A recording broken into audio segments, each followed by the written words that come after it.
የትግራይ የፖለቲካ አቅጣጫና የቀጠናው ጂኦፖለቲካ የግብጽ ሱዳንና ሻዕቢያ የጽምዶ ቃል ኪዳን ይፈጸማሉ። ኢትዮጵያ አዲስ የደህንነት ፈተና ይገጥማት ይሆን? አብረን እንመልከተው። የአፍሪካ ቀንድ በዛሬ በቀይ ባህር የጂኦፖለቲካ በአባይ ውሃ በወደብ መዳረሻና በክልላዊ የደህንነት ውጥረት ውስጥ የተወሳሰበ ቀጠና ሆኗል።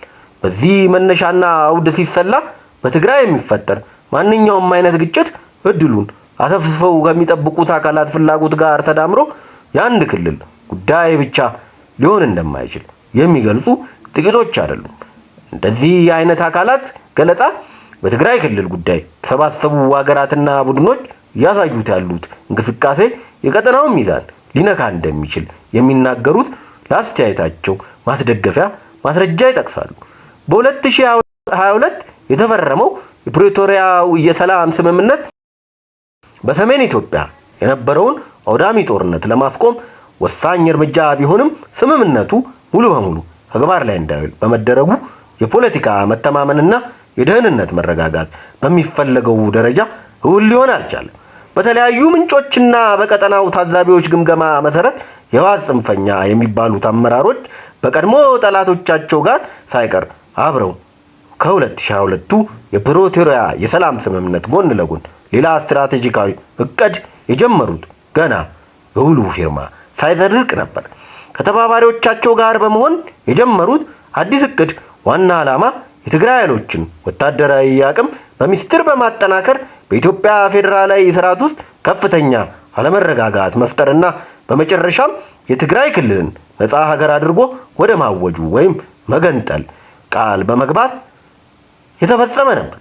ሰሞኑን የህወሓት አመራሮች ሁሉንም አይነት የህገ መንግስቱን አማራጮች ለመተግበር እንሰራለን እንዳሉት ማለት ነው እስከ መገንጠል እንገፋቸዋለን በሚለው ማማለያ የጀመረው አዲስ ጂኦፖለቲካዊ እንቅስቃሴ ህወሓት ከዚህ ቀደም በጠላትነት ፈርጆት ከኖረው በቅርቡ ጦርነትን ከህዝብ አምሮ ሊወጣ የማይችል ግፍ ከፈጸመው የኤርትራ መንግስት ብቻ ሳይሆን ሱዳንና ግብጽ እንዲካተቱበት አድርጓል። ግብጽ የምትመራው እንቅስቃሴ ህወሓትን የመገንጠል ዓላማዋን እንዲገፋበት በማድረግ የኢትዮጵያን ማዕከላዊ መንግስት ለማዳከም ቀደም ሲል የተያዘውን አቋም ለመተግበር አመቺ ሁኔታ መፍጠር ነውና ገፍቶበታል። በቅርቡ የተሰራጨ አንድ የትንታኔ ሰነድ እንደሚለው ከሆነ በትግራይ ውስጥ እንደገና የሚፈጠር ወይም ሊፈጠር የሚችል ማንኛውም አይነት ግጭት ወይም አለመግባባት የኢትዮጵያ የወደፊት መረጋጋትን በሚፈትን መልኩ የሚሰላ በመሆኑ አሁን ላይ አካሄዱ ያለበት ደረጃ ስጋት አስነስቷል። ይፋ የሆነው ሰነድ በስጋቱ በቀላሉ ሊታለፍ የማይችል በመሆኑ ህዝብ ጉዳይ ብሎ እንዲመረምረው ማሳሰብ የዚህ ዝግጅት ዓላማ ነው። የአፍሪካ ቀንድ ዛሬ በቀይ ባህር ጂኦፖለቲካ መልኩን በቀየረበት በአሁኑ ሰዓት በትግራይ እየገነነ ያለው የፖለቲካ መከፋፈል፣ ያልተፈቱ የድንበር ጉዳዮች፣ በአማራ ክልል ያለው የጸጥታ ችግርና የውጭ ኃይሎች በቀጠናው ያላቸው ፍላጎት ተመሳሳይ ዓላማ ባይኖራቸውም አንድ ላይ ተሰብስበው መምጣታቸው ስጋት ሊሆን የሚችልበት እድሉ እንዳለ መካድ አይቻልም። ይህ ስጋት በተግባር ከተፈጸመ የኢትዮጵያን የደህንነት አቅም፣ የኢኮኖሚ መረጋጋትና የቀጠናውን አጠቃላይ ሰላም በእጅጉ ሊፈትን እንደሚችል መገመት አያዳግትም። ይህንኑን ጉዳይ እንደ ፖለቲካ ድል በመቁጠር አሁን ትግራይን እየመሩ ያሉት የህወሓት አንድ ክፍል በይፋ እያስታወቁ ይገኛሉ።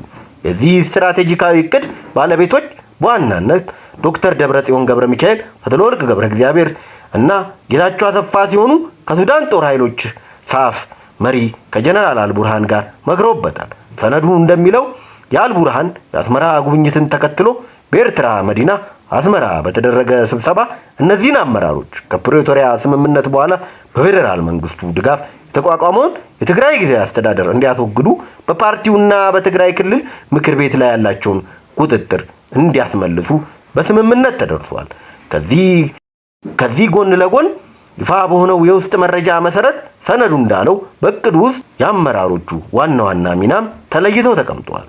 ዶክተር ደብረጽዮን ገብረ ሚካኤል የህወሓት ሊቀመንበር እንደመሆናቸው መጠን በክልሉ የፖለቲካና የተቋማት ቀጣይነት ማዕከላዊ ሰው ወይም ሴንተር እንዲሆኑ፣ ፈትለወርቅ ገብረ እግዚአብሔር ወይም ሞንጀሪኖ የፓርቲው አመራርና የሎጂስቲክ መሪ በመሆን የመቋቋም ስትራቴጂዎችንና ዓለም አቀፍ ግንኙነቶችን በማመቻቸት እንዲንቀሳቀሱ ጌታቸው አሰፋ የኢትዮጵያ ብሔራዊ መረጃና ደህንነት አገልግሎት ዋና ዳይሬክተር ሲሆኑ በውስጡ ደህንነትና በድንበር ተሻጋሪ የመረጃ የግንኙነት መረቦች ላይ በስውር ቁልፍ ሚና እንዲጫወቱ ምድብ ተሰጥቷቸዋል።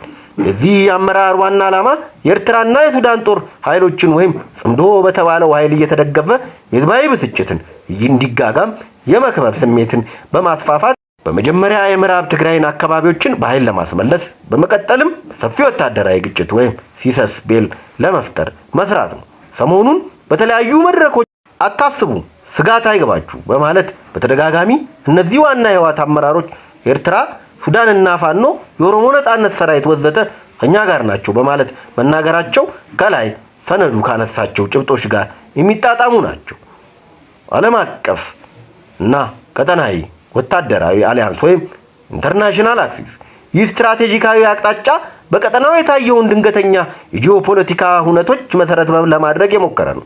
በዚህ መነሻ ፕሬዝዳንት ኢሳያስ አፈወርቂ ኢትዮጵያ ያነሳችውን የባህር በር ፍላጎት ለማጨናገፍ ህወሓት አይነተኛ መሳሪያ ሆኖላቸው ኢሳያስ በትግራይ ጦርነት ወቅት ታሪክ ዘመን ይቅር የማይለውን የበቀል አረር በትግራይ ላይ አውርደውታል። ትግራይ ላይ ሰብአዊ፣ ቁሳዊ፣ ኢኮኖሚያዊ ውድመትና ዘረፋ እንዲካሄድ መመሪያ ሰጥተዋል። ጦርነቱን በፕሪቶሪያ ስምምነት ሲቋጭ ተኮፈሊና ወይም ተኮላሸብን በማለት ወዲያውኑ ከኢትዮጵያ መንግስት ጋር የተጣሉት ኢሳያስ ከቅርብ ጊዜ ወዲህ በኢትዮጵያ የቀይ ባህር መውጫ ፍላጎቶችና በሁለት ሀገራት ድንበር ውጥረቶች ምክንያት ኢትዮጵያን ጠላት አድርጓል። በመሆኑም ኤርትራ ከህወሓት ጋር ጊዜያዊ ስትራቴጂካዊ ጥምረት በመፍጠር በትግራይ ሀገረ መንግስት ምስረታ ዋና አጋፋሪ በመሆን የኢትዮጵያ ማዕከላዊ መንግስትን ለማዳከም እየሰሩ መሆኑን አዲስ ጉዳይ ባይሆንም ሰነዱ በበርካታ ማስረጃዎች ያትታል። የሱዳኑ መሪ ጀነራል አብዱል ፈታህ አልቡርሃን የሱዳን ጦር ኃይሎች መንግስት የኢትዮጵያ ፌዴራላዊ መንግስት ለአርኤስኤፍ ፈጣን ኃይሎች ድጋፍ ይሰጣል ብሎ ይከሳል። በመሆኑም በበቀልና በስትራቴጂካዊ ፍላጎት ምክንያት በሱዳን ጦር በገዳሪፍ ድንበር በኩል ለህወሓት የሎጂስቲክና የስንቅ መስመር እንዲከፈት በማመቻቸት የገንጣይነት እቅዱን እየደገፈ ይገኛል። ለዚህም ስኬት ህወሓት ቀደም ሲል ወደ ሱዳን ካፈረገው ወታደር በተጨማሪ በኤርትራ በኩል ተጨማሪ ኃይል በመላክ የአልቡርሃን ኃይሎች እንዲያሸንፉ ደም እየገበረ ይገኛል። ካይሮ የኢትዮጵያን ማዕከላዊ መንግስት ለማዳከም ያለመ የፋይናንስ ስትራቴጂካዊ የመሳሪያ ድጋፍ ሰጣለች። እንደ ሰነዱ ከሆነ ግብጽ ይህንን ሁሉ ድጋፍ የምታደርገው በሶስት ዋና ዋና ነጥቦች መነሻ ነው። አንደኛ፣ የአባይ ውሃና የህዳሴ ግድብ ጉዳይ። የህዳሴው ግድብን አስመልክቶ አሁን በስልጣን ላይ ያለው የኢትዮጵያ መንግስት ያለው ቁርጠኛ አቋም ለግብጽ ህልውና ስጋት እንደሆነ ስለምታምን የጽምዶን ህብረት በማጠናከር ኢትዮጵያን በሀገር ውስጥ የደህንነት ጉዳይ እንድትወጠር ማድረግ የቆየ አቋም ቢሆንም ከቀድሞ የበለጠ ጠንክራበታለች። ሁለተኛ፣ የተስፋፋው የጂኦፖለቲካ አሊያንስ ካይሮ፣ አስመራ፣ መቋዲሾ።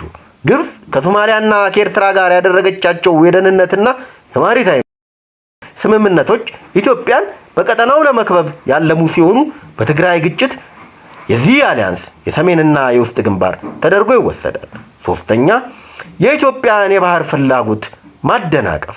ኢትዮጵያ ከሶማሊላንድ ጋር የፈረመችውን የመግባቢያ ሰነድ ተከትሎ ግብጽ ከኤርትራ ጋር በመተባበር የኢትዮጵያን የቀይ ባህር ፍላጎት ለማደናቀፍና ሀገሪቱን የየብስ እስረኛ አድርጎ ለማስቀረት ካላት የኖረ መርህ በመነሳት ትሰራለች።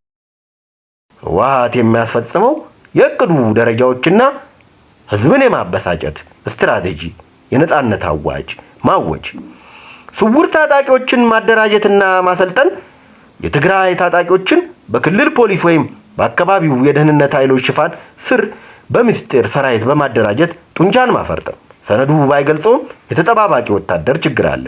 መልምሉ በሚለው መመሪያ መሰረት አፈሳና አስገድዶ ወታደር በማድረግ ከጊዜ ጋር መረባረብ። የኢትዮጵያ ፌዴራላዊ መንግስት በአማራ ክልል የፋኖ ታጣቂዎች ከኦሮሚያ ክልል ከሌሎች ኃይሎች ጋር ውጊያ ውስጥ እንዲገባ በማድረግ በሚፈጠረው ትርምስ፣ በግጭትና በሌሎች የውስጥ ችግሮች መንግስት ሲጠመድ ጊዜ ጠብቆ የትግራይን መገንጠል በይፋ ለማድረግ ኢትዮጵያ እንድትተራመስ ከተደረገ በኋላ በፍጥነት ዲፕሎማሲያዊ እውቅና ለማግኘት በተገባው ቃል መሰረት ከአስመራ፣ ከካርቱም እና ምናልባትም ከካይሮ ፈጣን ዓለም አቀፋዊ እውቅና በማግኘት የአዲሲቷን ሀገር ህጋዊነት ማረጋገጥና የፌዴራል ጦር ጥቃትን በድንበር አካባቢ መከላከል ዋናው የህወሓት እቅድ እንደሆነ ሰነዱ ያስረዳል። ሰነዱ ባይገልጸውም የኤርትራ ትግራይ ሀገር እንድትሆን ወልቃይትን አካታ ወደ ሱዳን መውጫን በር እንዲኖራት እንደማትፈልግ በይፋ የሚታወቅ በመሆኑ ለህወሓት የተገባው ቃል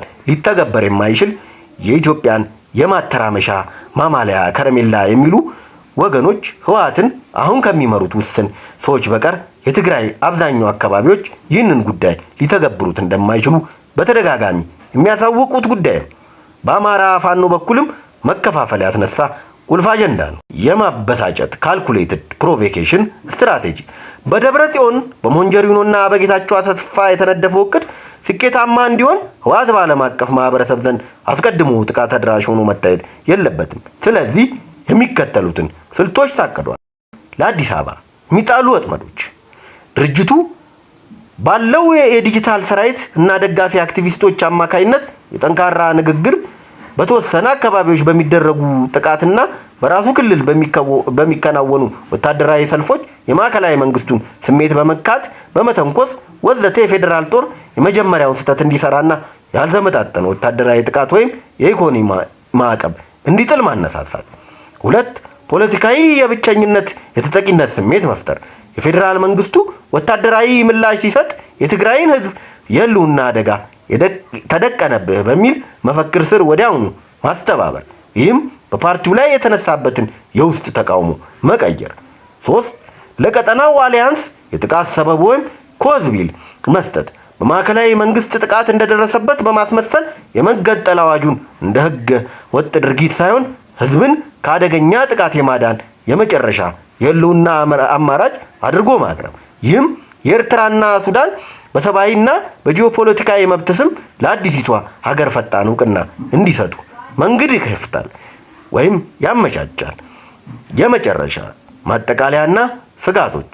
የኢትዮጵያ ፌዴራል መንግስት ይህንን የህወሓት ሱዳንና ኤርትራ የፈጠሩ የሶስትዮሽ ዝግጅት በይፋ ቢያነሳውም ሰነዱ የዘረዘራቸው የህወሓት ግንባር አመራሮች ደብረጽዮን፣ ሞንጀሪኖ፣ ጌታቸው አሰፋ እንዲሁም ኢሳያስ አፈወርቂና አልቡርሃን የተጋሩት የጋራ ፍላጎት በሀገሪቱ ሰሜናዊ ክፍል አዲስ የጦርነት ግንባር የመክፈት እድሉ ከፍተኛ ነው። ይህ አዲስ ግንባር በጎረቤት አማራ ክልል በሚካሄደው የፋኖ እንቅስቃሴ ጋር ተደራርቦ የኢትዮጵያ አጠቃላይ ሉዓላዊነትን የውስጥና የቀጠናዊ ደህንነት አደጋ ላይ ሊጥል የሚችል አጣብቂኝ ሊሆን እንደሚችል ሰነዱ ያስረዳል። ሰነዱን በማጣቀስ ብዙም መከራከሪያ ሳላቀርብ ያጋራሁት ሐሳብ የፌዴራል መንግስት ህወሓት እንዳሰበው ወጥመዱ ውስጥ ሳይገባ ምን አይነት አካሄድ እንደሚከተል ከወዲሁ የኢትዮጵያ ህዝብ ሩቅ በማሰብ እንዲመረምር ለማመላከት ነው። ከምንም በላይ ሻዕቢያን ጠንቅቆ የሚያውቀው የትግራይ ቃል ኪዳኑን መርምሮ ራሱን ከታሪካዊና መመለሻ ከሌለው ስህተት እንዲታደግ ለማድረግ ለማሳሰብ እንወዳለን። ሰብስክራይብ ማድረጋችሁን እንዳትረሱ።